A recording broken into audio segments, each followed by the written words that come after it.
तो आज हम जावा प्रोग्रामिंग की दुनिया में गोता लगा रहे हैं। हमारे पास असाइनमेंट ऑन क्लिक का ये गाइड है और हमारा मकसद है इसमें से सबसे ज़रूरी बातें निकालना। हाँ बिल्कुल, ये समझने की कोशिश करेंगे कि जावा आखिर है क्या, इसकी क्या खासियतें हैं और क्यों ये आज भी इतनी अहमियत रखती है जैसा इस गाइड में बताया गया है। तो चलिए शुरू करते हैं इसके इतिहास से।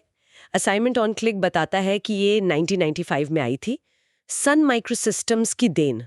जी हाँ, 1995। और इसकी सबसे बड़ी पहचान है एक बार लिखो कहीं भी चलाओ, मतलब वोरा। ये जावा वर्चुअल मशीन यानी जेवीएम की वजह से मुमकिन हो पाया है ना। हाँ बिल्कुल, और वही मतलब वो जो वोरा वाली बात है वही इसे खास बनाती है।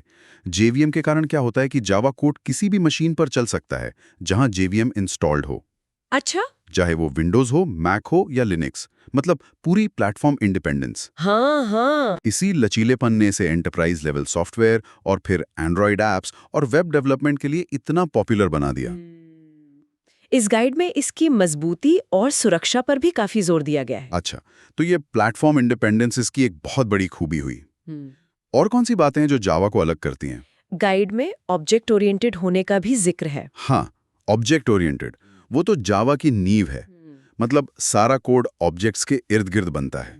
इससे बड़े और जटिल प्रोग्राम्स को मैनेज करना आसान हो जाता है। हम्म। साथ ही इसकी मजबूती भी कमाल की है, खासकर वो ऑटोमेटिक मेमोरी मैनेजमेंट जिसे गार्बेज कलेक्शन कहते हैं। हाँ, गार्बेज कलेक्शन। डेवलपर्स को मेमोरी लीक वगैरह की चिंता थोड़ी कम करनी पड़ती है। हाँ, ये तो डेवलपर्स के लिए बड़ी राहत की बात होगी। अच्छा, कोड लिखने की बात करें तो गाइड में सिंटैक्स और बेसिक कॉन्सेप्ट्स का भी जिक्र है।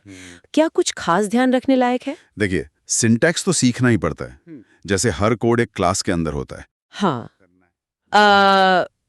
मेन मेथड एंट्री पॉइंट है। और हाँ, ये याद रखना जरूरी है कि जावा केस सेंसिटिव है, मतलब स्मॉल ए और कैपिटल ए अलग अलग हैं। अच्छा, हाँ ये तो जरूरी है, पर उससे भी ज्यादा जरूरी है ये समझना कि जावा स्ट्रांगली टाइप्ड है। यानी आपको पहले से बताना होता है कि वेरिएबल किस तरह का डेटा रखेगा, इंटीजर, स्ट्रिंग या कुछ और। टाइप सेफ्टी के लिए। हाँ बिल्कुल, इससे रन टाइम में गलतियां कम होती हैं। और प्रोग्राम का फ्लो कंट्रोल करने के लिए इफ एल्स या फिर लूप्स जैसे फॉर, व्हाइल, ये तो लगभग हर भाषा में होते ही हैं।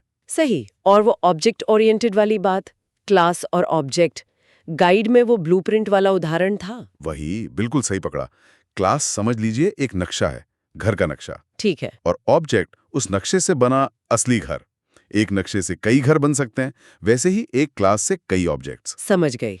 और ओपी के कुछ सिद्धांत हैं, जैसे इनहेरिटेंस, जिससे कोड दोबारा इस्तेमाल हो पाता है। Code reusability. हाँ, और इनकैप्सुलेशन, जो डेटा को बाहरी दुनिया से छिपाकर सुरक्षित रखता है। ये सिद्धांत कोड को व्यवस्थित और टिकाऊ बनाते हैं। खासकर बड़ी टीमों और बड़े प्रोजेक्ट्स के लिए ये बहुत फायदेमंद है। ये सब इस गाइड में अच्छे से समझाया भी गया है। समझ गई। बेसिक बातें तो ठीक है, पर जावा में तो और भी बहुत कुछ है। गाइड में एडवांस टॉपिक्स की भी लिस्ट थी। बिल्कुल बिल्कुल, जावा का इकोसिस्टम बहुत बड़ा है। जैसे एक्सेप्शन हैंडलिंग है, ताकि प्रोग्राम चलते चलते अगर कोई गड़बड़ हो तो अचानक बंद न हो जाए, उसे संभाला जा सके। एरर मैनेजमेंट जैसा। हाँ, कह सकते हैं। फिर कलेक्शंस फ्रेमवर्क है, डेटा को बहुत कुशलता से संभालने के लिए, जैसे लिस्ट बनानी हो या मैप्स बनाने हो, एरे लिस्ट, हैश मैप वगैरह। और आजकल के जावा में तो लैम्डा एक्सट्रेशन और स्ट्रीम एपीआई जैसी चीजें भी हैं, जावा 8 के बाद से आई हैं। इनसे कोड और भी छोटा और पढ़ने में आसान हो जाता है, और काफी पावरफुल भी। अच्छा। डेटाबेस से कनेक्ट करना हो तो जेडीबीसी है। मतलब ये सब मिलकर जावा को एक बहुत ही मुकम्मल प्लेटफॉर्म बनाते हैं। और ये सब चलाने और बनाने के लिए कुछ टूल्स भी चाहिए होते होंगे। गाइड में JDK, JRE, JVM का जिक्र था। इनमें क्या फर्क है? हाँ, ये जानना जरूरी है, कंफ्यूजन हो जाता है कई बार। देखिए, सीधे शब्दों में कहें तो जेवीएम यानी जावा वर्चुअल मशीन वो इंजन है जो असल में जावा बाइट कोड को चलाता है। ठीक है। JRE यानी जावा रन टाइम एनवायरनमेंट वो माहौल देता है जिसमें जेवीएम चल सके। इसमें लाइब्रेरीज वगैरह होती हैं। ओके। और JDK यानी जावा डेवलपमेंट किट वो पूरा टूल बॉक्स है। इसमें JRE भी होता है और साथ में कंपाइलर, डीबगर और दूसरे टूल्स होते हैं जिनसे डेवलपर्स जावा प्रोग्राम लिखते हैं, बनाते हैं। अच्छा, तो डेवलपर को जेडीके चाहिए होता है। हाँ, डेवलपमेंट के लिए जेडीके जरूरी है। सिर्फ प्रोग्राम चलाने के लिए जेआरई काफी है। और आजकल तो प्रोजेक्ट मैनेजमेंट के लिए मेविन या ग्रेडल जैसे बिल्ड टूल्स भी आ गए हैं और कोडिंग के लिए इंटेलिजे आइडिया या एक्लिप्स जैसे आईडीज भी हैं। ये सब काम को काफी आसान बना देते होंगे, जैसा गाइड में भी लिखा है। सही कहा। ये टूल्स आजकल डेवलपमेंट प्रोसेस का अहम हिस्सा है। इनसे प्रोडक्टिविटी बहुत बढ़ जाती है। तो कुल मिलाकर असाइनमेंट ऑन क्लिक की ये जानकारी ये दिखाती है कि जावा एक बेहद बहुमुखी, फ्लेक्सिबल और मजबूत भाषा है। इसका object oriented design, platform independence, विशाल इकोसिस्टम और एडवांस्ड फीचर्स, ये सब मिलकर डेवलपर्स को बहुत ताकत देते हैं। हाँ, ये तो है। और जाते जाते सोचने के लिए एक बात छोड़ जाते हैं। देखिए, टेक्नोलॉजी तो लगातार बदल रही है ना?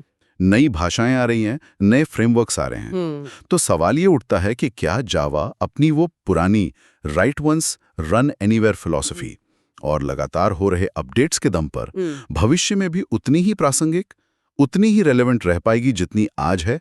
ये एक सोचने वाली बात है।